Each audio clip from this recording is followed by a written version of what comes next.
What would you say if I told you things had never changed and we'll find a way to take our dreams and rearrange them? Who'd believe that we could be in love again? So let's just pretend that you and me can be just good friends.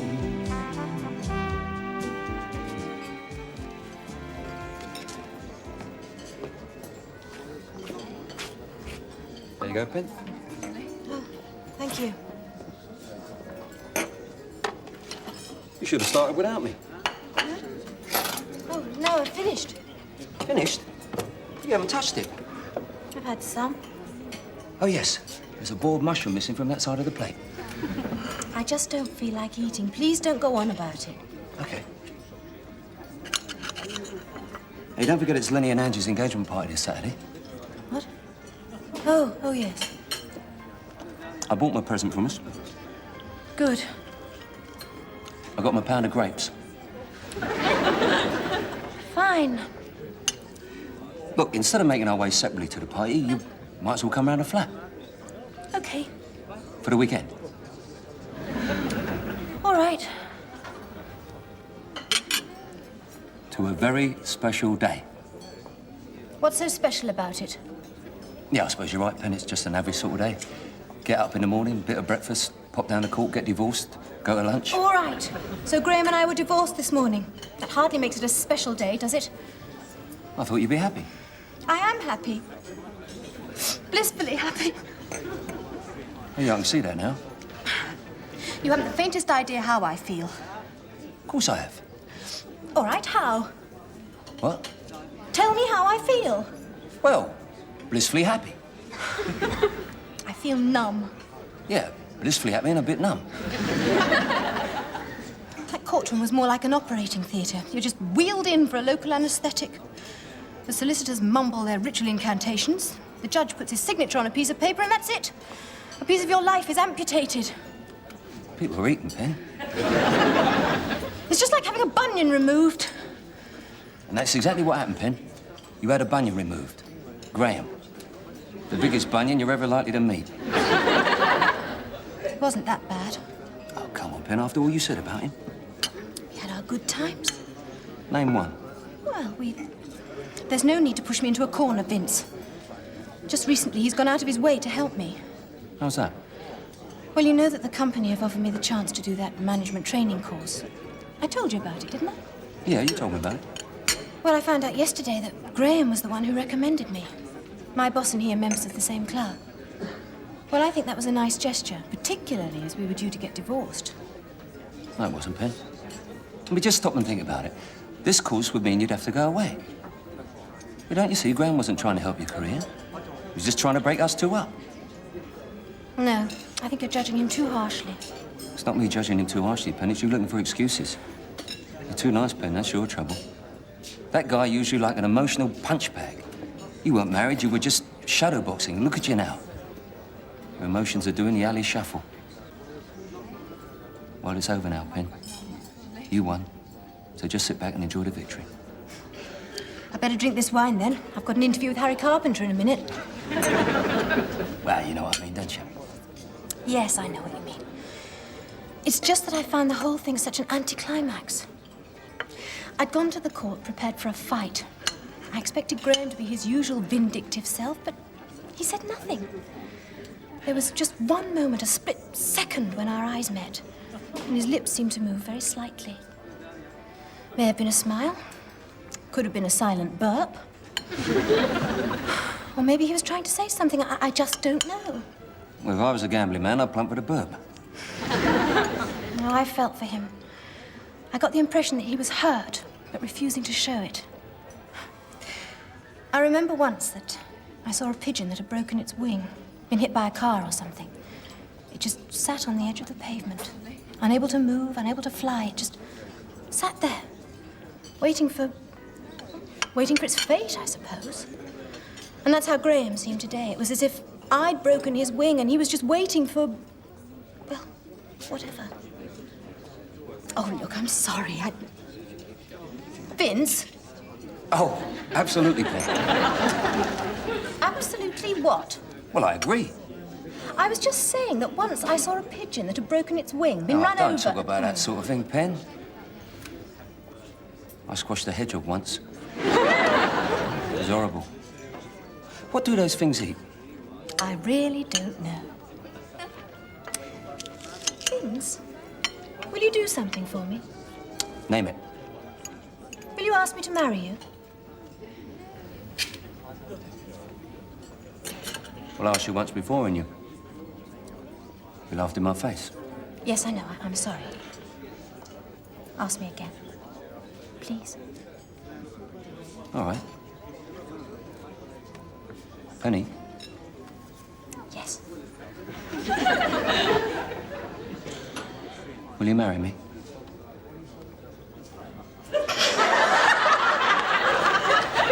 Oh, good one, Pen. Good one. I didn't see that one coming. I'm sorry. I just needed cheering up. Yeah, I understand. Thank you. Well, Sorry? you haven't answered my question. What? Will you marry me?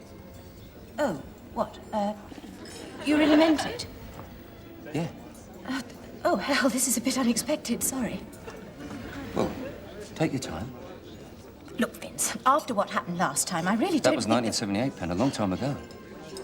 Things are different now.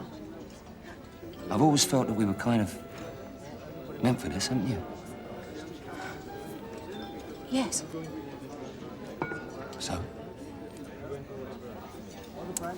I'd like to think about it. Fine. I mean, I don't want to rush into something as important as this. You do understand. Oh, yes, yes. How long do you think you'll need? Well, I'm not sure, but as soon as I reach my decision, you'll be the first to know. Thank you. Don't you forget now. I won't. Try to be patient. Of course. Cal. I couldn't wear white. I'm a divorced woman, and Vince and well, I just couldn't wear white. I'd have to have a special wedding dress made. White with red polka dots. Cheer up, darling. What is it? You seem to be preoccupied. No, I'm fine, honestly. Are you worried about this training scheme? Because if it's worrying you, don't do it. No, it's not that. Well, what is it? Is it the divorce? Vince has proposed. Who to? Me! Oh. I see. Oh, Daddy, don't be like that. I haven't said yes, and even if I do, he's not as bad as certain people would have you believe. Oh, no, it's not that, darling. I'm just wondering how I'm going to pay for it. Oh, I see. Well, don't worry about that. If we do decide to get married, Vince and I can pay for it. Oh, I'll pay for it.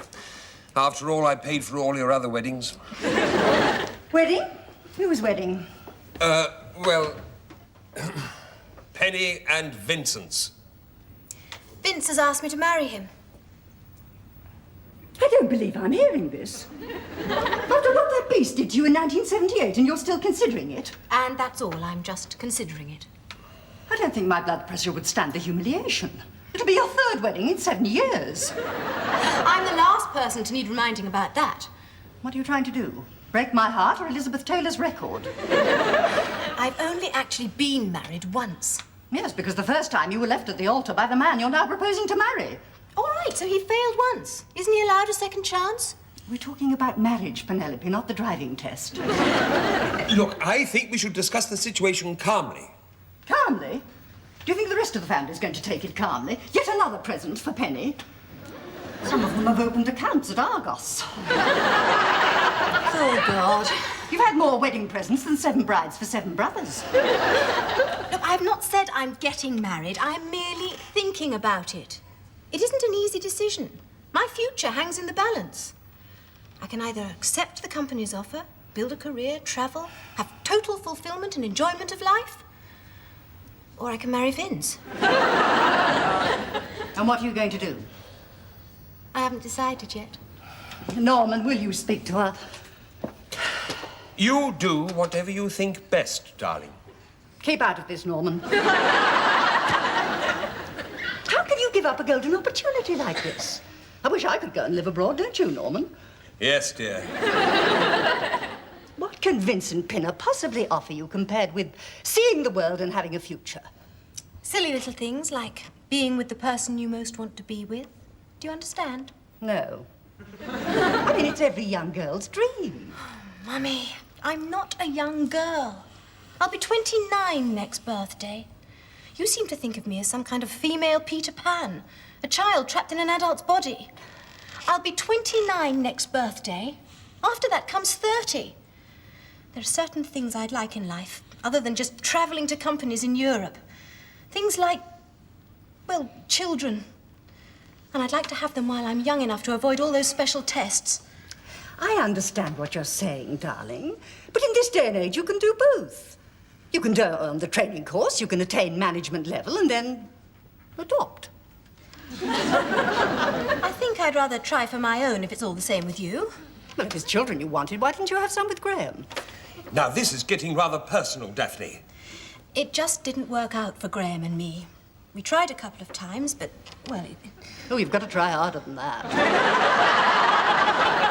I simply do not understand how you can consider marrying an animal-like thing 2 days after divorcing the most wonderful man who ever walked into your life.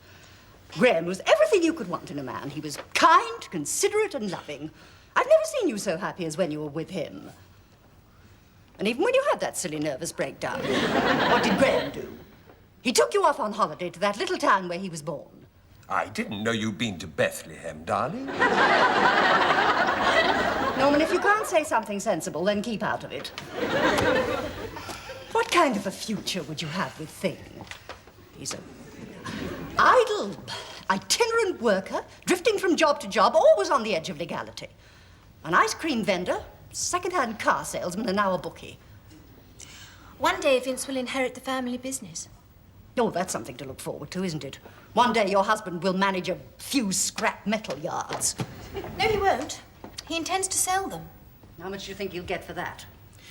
Well, according to his father, at the last audit, they were valued at £2.5 million. $2.5 million? Yes. Well, I've said everything I'm going to say. You must do as you think fit, darling. Norman, could I have a quiet word with you? Right away, dear.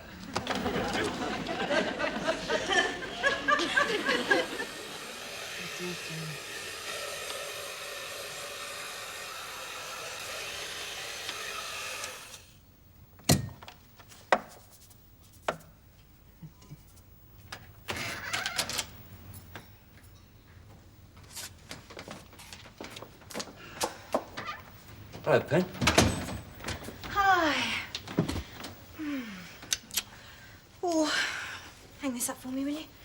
Yeah. Oh, God. Traffic's even worse tonight. A drink? I'd love a gin and tonic. Vince, do you mind if I ask you something? What's that? Why have you got a hairdryer hanging around your neck? My lucky charm, Pen. Do you mind if I ask you something? Fire away. What are you doing here? What am I... You invited me over for the weekend, remember? Yeah, for the weekend, Pen. This is Friday. Friday is the weekend. I know, Pen. Saturday's the weekend. Vincent, I finish work on a Friday evening. That, to me, is the weekend. Well, I finish work on a Saturday evening. That, to me, is the weekend. Oh, absolutely perfect. I'm a day early. Never mind, Pen. Makes a change. Well, I'm not driving all the way home now. It's absolute chaos out on those roads. No problem. Stay here. Oh, thank you. Going out, are we? No. Why the blazer and the tie and all the smellies? We're not going out. I'm going out. You mean you're going out and I've got to stay in the flat alone? Yes, that seems to sum it up nicely, Pen. Oh, well, that's just charming. It's, Lenny's steak night. Oh, yes, I forgot. Sorry. His stag night? But he's only getting engaged. Well, you know him, Penny likes to celebrate every milestone. You'll be all right, won't you? Oh, don't worry about me, Vince. I'm sure I'll find something to while away the hours. Most probably knit myself a shawl. All right, Pen. I won't go. I didn't really mean it. Didn't you? Good. Where are you going? Only to the local pub. I don't know what it's called. It's over there somewhere. Well, have a nice time. I shouldn't think so, Pen. Just a few of us going. Lenny, me, Stan, Lawrence, a few of the others. It's probably be boring. I'm sure you'll find something to amuse yourselves. Maybe. Well, shouldn't be late. About 11 or just gone. Well, don't worry about it. I'll see you when I see you. Right. If you like, I could stop off at the Bamboo House and get us a takeaway. They do those special vegetarian dishes. Lovely. Get you a nice egg foo young. Bye, then. Right, well, bye. See you about 11ish. Okay, enjoy yourself. Right.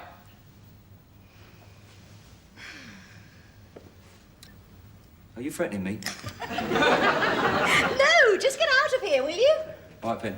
See you about 11. Bye.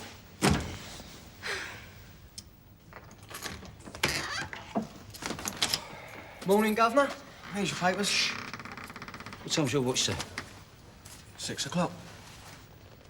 Yeah, so does mine. Cheers. She's not going to be too happy about this, and that's an odds-on, sir. And have I got to take away? 6 o'clock in the morning. I mean, 6 o'clock in the morning. Think positive, Pinner. 6 o'clock in the morning is better than 7 o'clock in the morning. It's not as good as 11 o'clock last night, but... Tell her the truth. Where's her coat?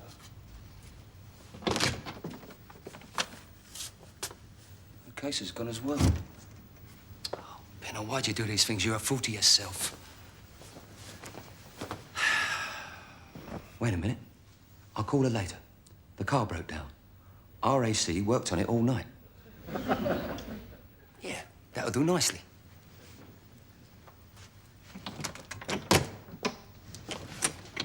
Full.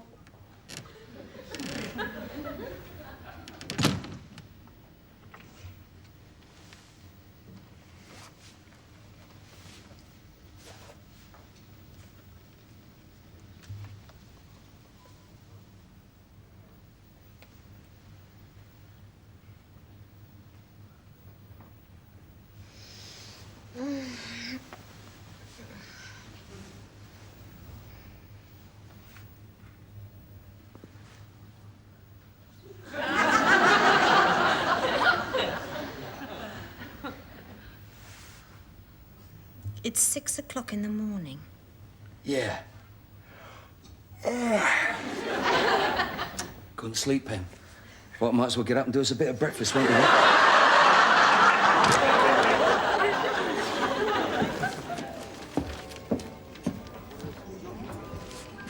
Disgusting. Ben.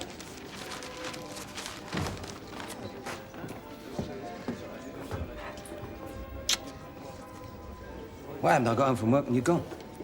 I just got bored sitting all alone in the flat, so I went home. I see. Drink? No, thanks. Right, well, I'll just finish this and we'll go out to the party. Vince, what time did you get home last night? Me? Yes. Oh, let me see. Well, it must have been gone 12. I had a spot of butter with the car. I sat up till 5:30 in the morning waiting for you. I hadn't been in bed long when you came in. 6 o'clock, wasn't it? Well, like I said, Pen, it was gone 12. Lenny, not me, Lenny wanted to go to a nightclub. I didn't want to go. I said, Lenny, I don't want to go. But you're now insistent he can be, and I thought, well, it is his night. Vince, all I'm trying to say is that I was worried. You should have let me know. I'm not concerned that you went to a nightclub. I'm glad you went. I hope you enjoyed yourself. Well, as it happens, I didn't. Still, never mind, eh? Right, shall we go? Why did you take that girl home?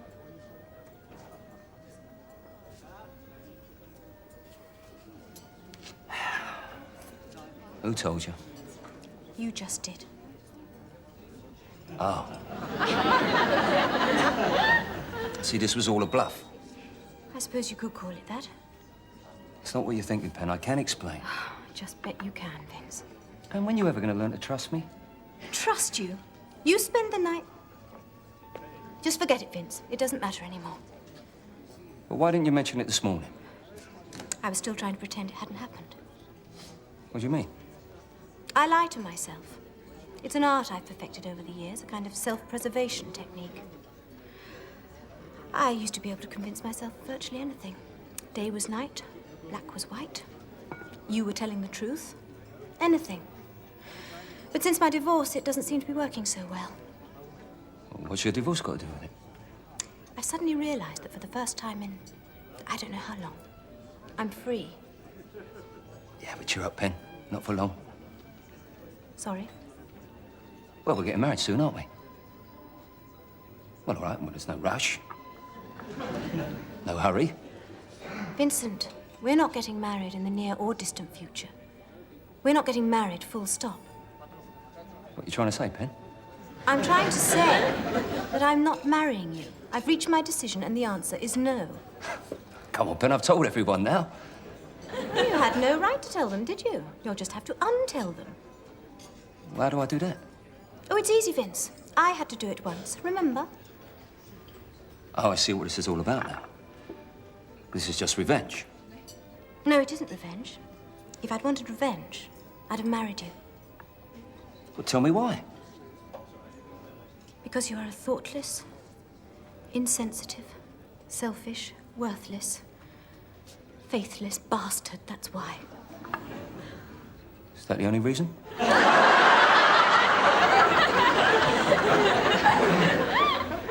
No.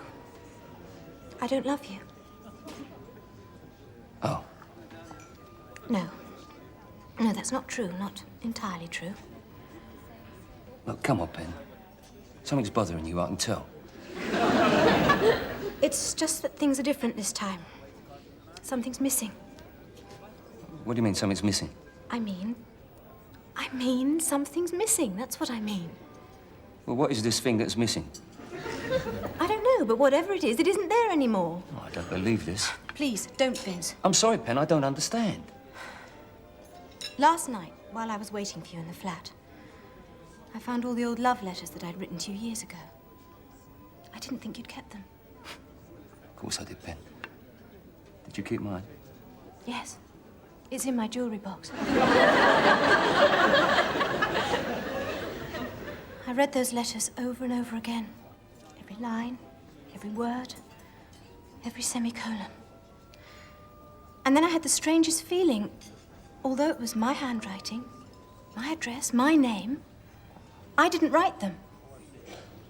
What, you mean you got a friend too? No. No, I wrote them, but it was the me then, not the me now. Do you see what I mean? Absolutely. Vince, there's no one else. Of course there isn't, Pen. No, I mean there's no one else in my life. Oh, I know that, Pen. Well, actually, that's not entirely true. There is someone else. Who? Me. Pen, what are you talking about? For most of my adult life, I have been part of or belonged to another person. First it was my mother, then you, then Graham, now you again. I think like a couple, I call myself us. For the last 10 years, I've done nothing but think and care about other people. And how do they repay me? Graham sees me as a disloyal char lady. To you, I'm just another ornament for your flat. And my mother thinks I'm Bonnie Langford. Well, from now on, I put myself first. I look after number one. Well, don't start getting selfish, Pen. Oh, you.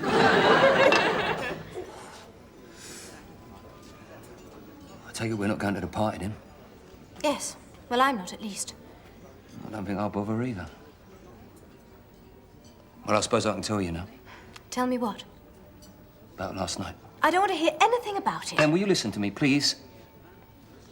Yes, I drove a girl home last night. But there were 3 people in that car. Me driving, and Lenny and the girl in the back. Lenny took her home. From 2:30 till 5:30, I was sat in my car outside a hotel in Victoria, waiting for Lenny. God, how could he? Beats me. But he was getting engaged the following day. I know. I couldn't just drive off and leave him in the middle of London. It's a dangerous place to be in the early hours, Pen. Why didn't you tell me about this earlier? Well, it's not the kind of thing you go spreading around when you're on the way to a guy's engagement party, is it? Well, why didn't you call me? Well, I tried to, but all the phone boxes have been vandalized. I see. Fine. Is it all better now? Why not? Because something's missing. Oh, we're not back to that again. What is this thing? I can't put a word to it. Well, what does it look like? Look, don't make me cry, you fat rat. Oh, describe it to me, Pen. I might be able to pick one up at Uniparts. All right. I'll describe it to you. It's a bit like looking forward rather than back. It's a bit like believing that you're someone. And it's a lot like needing, really needing. That's what's missing. Pen, do you love me? Well, isn't that enough? Not anymore. All right. Let's forget about the wedding. We'll carry on as before. It's no good, Vince. It's been said. Well, let's pretend it hasn't been said. I just want to finish it, please. No, I'm not just going to let you walk away because something stupid's missing. I'll come round your house every night. I'll phone your office every day. I won't be there, I've told you. I'm going away on that course. What do you mean you're going away? You're going abroad? Europe. Well, Europe's abroad. Britain's in Europe now. Oh, so you're staying in Britain? No, I'm going abroad. Brussels or Paris, I'm not sure yet. Suppose you're open for Brussels being a vegetarian? No, I prefer Paris. It's nearer to home. Well, this is the first day of the rest of my life. What a bloody rotten start. Look, wait a minute, Pen. Look, I can change. I'm trying hard. I mean, I hardly drink anymore. Well, I hardly drink any less either.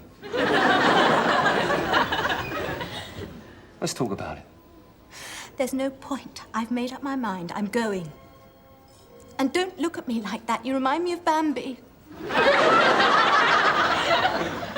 Well, I feel like Bambi. That poor little sod got left as well. Come on. I know you.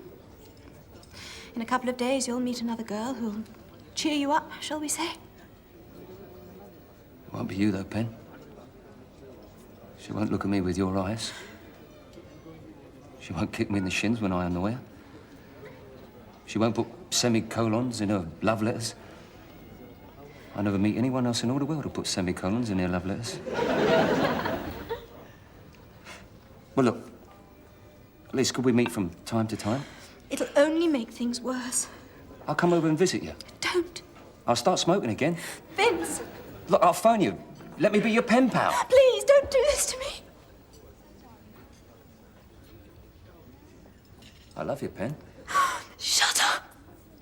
Let me walk away. Oh, be fair, Vince. I've never done anything to hurt you. Tell my shin that. Pen? Do you remember that film we drove all the way over to Hampstead to see? Which film? What was that French rubbish you wanted to see? It's about a penniless artist and a girl who was his model. Then he went to Paris to make his fortune and she got tuberculosis. Oh, yes, you mean Couleur de Rose. Yeah, that was her name. Well, do you remember the promise they made to each other as they parted? Yes. No. What? Well, they agreed to meet one year from that day on the top of Eiffel Tower. Well, don't you see, Pen? You'll be in Paris. We'd never make it, Vince. Yes, we would. They did. They didn't. Don't you remember the end? She died in the lift on the way up, and he threw himself off the top. You laughed. Well, it's only a film, Pen. Listen, Vince. You know when you go to the cinema and you arrive in the middle of the main film? So you see it through to the end, and then you watch the commercials and a travelogue. And then the main film starts again. Well, there comes a point where you've seen it all before. That's how I feel. This is where I came in. And this is where you get out. Before the last bus goes.